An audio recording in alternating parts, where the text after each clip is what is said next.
Boire trop d'eau peut tuer. Et voici pourquoi. Check it out!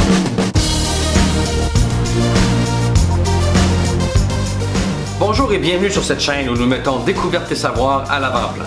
Vous êtes curieux et vous aimez avoir réponse à tout? Songez à vous abonner pour ne rien manquer. En 2014, Walker Wilkbank, un étudiant d'une école secondaire américaine, s'est plaint de crampes et d'étourdissements au cours d'un match de football américain auquel il participait. On l'a conduit à l'hôpital où il est décédé quelques heures plus tard, non sans d'abord avoir eu des convulsions. Toujours en 2014, Zyrese Oliver, 17 ans, s'est lui aussi plaint de crampes et d'étourdissements au cours d'un entraînement de football américain. De retour à la maison, le jeune homme s'est effondré. On l'a conduit à l'hôpital où on a noté une absence d'activité cérébrale. Le lendemain, il était mort. Comptent en commun ces deux jeunes athlètes. Ils avaient tous les deux consommé une trop grande quantité d'eau avant leur session d'activité physique. Difficile d'imaginer que l'on puisse ainsi mourir suite à une surconsommation d'eau. Mais c'est très possible, et voici pourquoi. L'eau est un nutriment essentiel et joue différents rôles dans l'organisme. Elle participe à plusieurs réactions chimiques, elle joue le rôle de solvant pour plusieurs espèces chimiques, elle participe au transport des substances dans le corps et joue un rôle dans le maintien de la température corporelle. Voilà pourquoi on doit consommer de l'eau à chaque jour. D'autant plus qu'une certaine quantité d'eau est perdue chaque jour par transpiration, par respiration, par miction et par défécation. On entend souvent dire qu'il faut consommer chaque jour au moins 8 grands verres d'eau. C'est faux. Cette recommandation n'est pas fondée et provient d'une vieille recommandation médicale simpliste qui colle dans l'imaginaire des gens.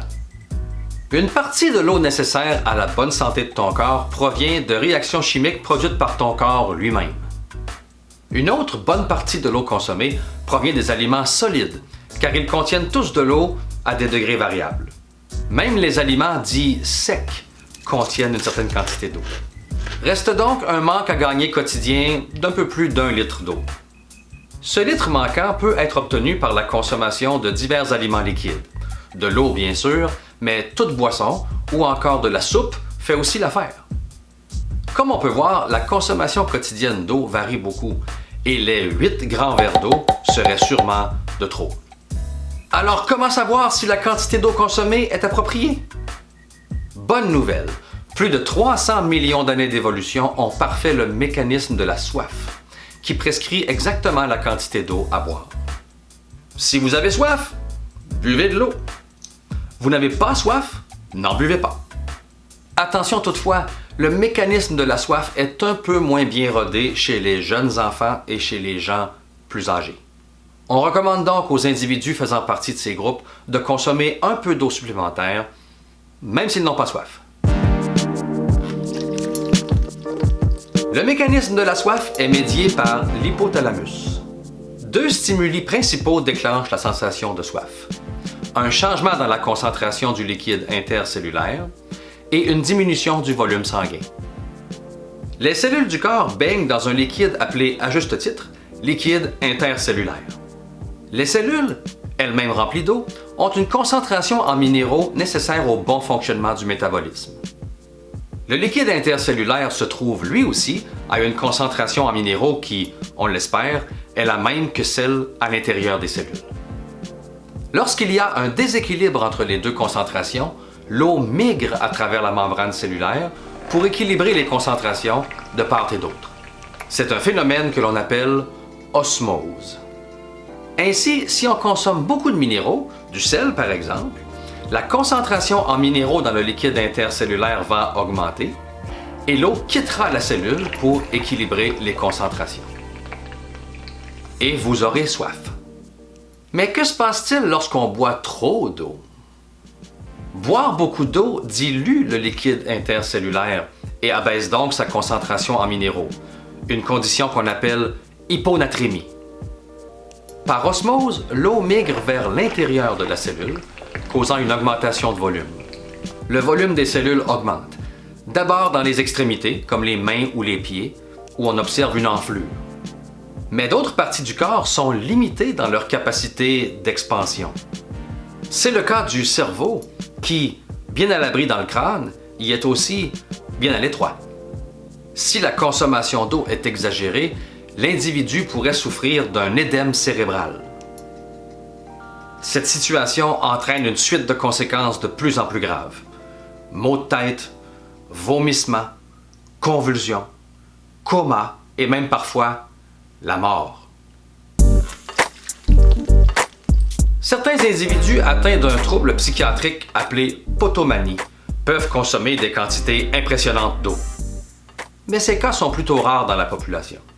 Les cas les plus fréquents d'hyponatrémie par consommation excessive d'eau sont observés dans le domaine du sport. Une croyance véhiculée entre autres par des compagnies de boissons hydratantes prétendent que le corps est incapable de gérer ses besoins en eau uniquement par le mécanisme de la soif. En d'autres mots, ce message erroné prétend qu'il vaut mieux boire de l'eau même si on n'a pas soif. Malheureusement, ce message est relayé par plusieurs entraîneurs et la croyance se perpétue chez les jeunes athlètes. Cette croyance mène à une augmentation des cas d'hyponatrémie dans le sport, surtout dans le domaine des compétitions d'endurance. Certains athlètes consomment beaucoup d'eau avant l'épreuve pour s'assurer de débuter l'épreuve sans être déshydratés ou peut-être dans un souci de faire des réserves. Mais le corps humain est tout à fait incapable de faire des réserves d'eau et toute eau consommée excédentaire sera immédiatement éliminée par les reins.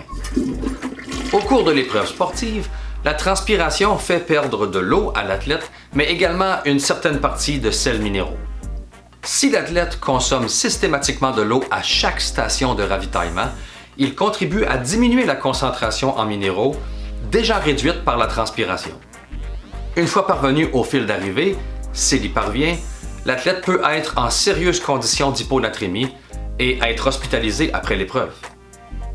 Au cours des dernières années, plus d'une douzaine de coureurs de longue distance sont décédés ainsi des suites d'une surconsommation d'eau.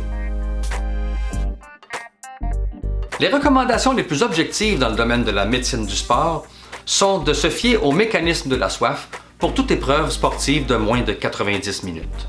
Si l'épreuve dure plus de 2 heures, on peut également se fier au mécanisme de la soif, mais il faudra aussi songer à consommer des aliments pour rétablir également la concentration en sels minéraux. Certaines portions de glucides et de sels minéraux sont vendues sous forme de gel pour favoriser leur consommation au cours de l'épreuve. Bref, boire de l'eau, c'est vital, mais une surconsommation d'eau peut en fait nuire à votre santé et même vous mettre en danger. Vous avez appris quelque chose? Songez à vous abonner pour ne rien manquer. Et sur ce, je vous dis à la prochaine!